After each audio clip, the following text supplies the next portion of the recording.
श्रीराम समर्थ श्रीराम. भाग 46. केदारनाथांच्या त्या रमणीय पावनस्थानाचा निरोप घेताना दयाराम स्वामींचं मन कातर झालं होतं.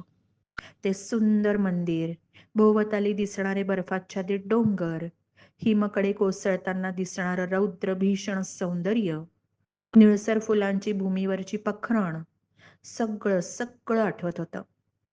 जवळच थोड्या उंचावर असलेली कमळांनी भरलेली रमणीय सरोवर मात्र पाहायची राहूनच गेली होती. दयाराम स्वामींची पावलं जड झाली. गोविंद स्वामींनी त्यांच्या भावना ओळखल्या. म्हणाले, कुणी सांगावं, पुन्हा इथं येणं होईलही. कदाचित आपला एखादा मठ पण स्थापन होईल. दयाराम स्वामी मागे वळून केदारनाथांकडे पाहत राहिले. मनात एक हुरहुर दाटून आली होती.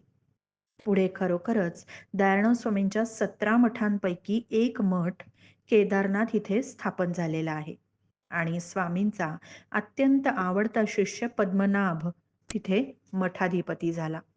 आजही तो मठ केदारनाथला धर्मप्रसाराचं कार्य करतोय. त्यानंतर गोविंद स्वामी आणि दयाराम स्वामी बद्रीनाथला गेले. बद्रीनाथाचं दर्शन घेतल्यानंतर त्यांनी गंगोत्री आणि यमुनोत्री या धामांची यात्रा करायचं ठरवलं. त्या काळामध्ये ही यात्रा अतिशय अवघड होती. उंच पर्वतातून आणि हिंस्त्र श्वापद असलेलं त्या घनदाट अरण्यातून एका पायवाटेने जावं लागायचं आणि त्यामुळे फारसं कुणी ही यात्रा करत नसत. गंगोत्री हे गंगेचं उगमस्थान, यमुनोत्री हे यमुनेचं उगमस्थान. गंगा आणि यमुना या दोन्ही नद्यांबद्दल मोठा भक्तिभाव मनात असल्यामुळे दोघांनी तिथे जाण्याचं ठरवलं. दोघे जण प्रथम यमुनोत्रीला निघाले. वाटेत कात्रीनं कातरल्यासारखी आणि देखणी पानं असलेली सुंदर झुडपं दिसली. दयाराम स्वामी मोहित होऊन त्या झुडपांजवळ जाऊ लागले. तोच गोविंद स्वामींनी त्यांना मागे ओढलं. या पानांचा उझरता स्पर्श जरी झाला तरी विंचू चावल्यासारख्या वेदना होतात बरं. हे सौंदर्य भीषण आणि दाहक आहे. ते फक्त दुरूनच पाहायचं. गोविंद स्वामी आणि दयाराम स्वामी आता यमुनोत्रीच्या पायवाटेवरून झपझप पावलं टाकीत पुढे चालले होते. दुपार झाली. उन्हं उतरायला लागली. त्याच दिशेने जाणारा 5-6 यात्रेकरूंचा एक समूह त्यांना वाटेत भेटला. सारे जण बरोबर चालायला लागले. सूर्य मावळायच्या सुमाराला ते एका लहानशा वस्तीजवळ पोहोचले. जेमतेम 15-20च घरं होती. त्या वस्तीत राहणारे सर्व लोक मूळचे राजस्थान मधले.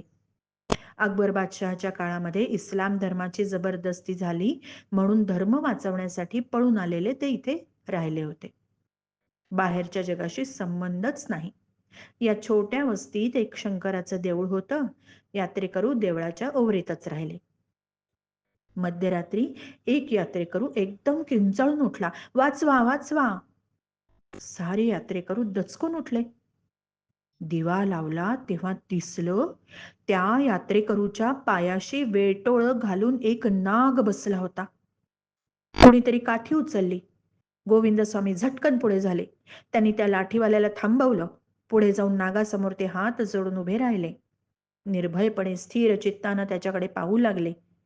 त्यांच्या हृदयातील निर्मळपणा आणि प्रेम नागाला जाणवलं. मग गोविंद स्वामी चुटक्या वाजवून वाजवून त्या नागाला झाडाकडे जाण्याचा सुरक्षित मार्ग दाखवू लागले. नागाने काही क्षण त्यांच्याकडे पाहिलं. तो शांत झाला आणि गोविंद स्वामींच्या मागोमाग जायला लागला. सर्व यात्रेकरू श्वास रोखून पाहत होते. गोविंद स्वामींनी त्या नागाला प्रथम देवळाच्या बाहेर नेलं आणि पुढे झाडीच्या दिशेने ते घेऊन गेले. झाडी आणि गवत दिसताच तो नाग एकदम सळसळत वेगाने झाडीकडे जायला निघाला. त्यांनी एकवार गोविंद स्वामींकडे वळून पाहिलं. त्याच्या डोळ्यात सुटकेचे भाव होते आणि कृतज्ञतेचेही. एका क्षणात तो झाडीत शिरला, नाहीसा झाला. सर्व यात्रेकरूंनी सुटकेचा निश्वास टाकला. मोठे योगी दिसतात. नागाशी त्याच्या भाषेत बोलत होते म्हणे. अधिकार फार मोठा दिसतो यांचा. नागाने ऐकलं बरं का यांचं. अशी कुजबूज यात्रेकरूंमध्ये चालली होती. एकाने गोविंद स्वामींना विचारलं, साधू महाराज, आपल्याला नागांची भाषा येते का हो? गोविंद स्वामी फक्त हसले. जागेवर जाऊन त्यांनी पांघरुण ओढून घेतलं आणि काही क्षणातच ते गाढ झोपी गेले. काही यात्रेकरूंना मात्र भीतीमुळे झोपच येईना. श्रीराम समर्थ श्रीराम.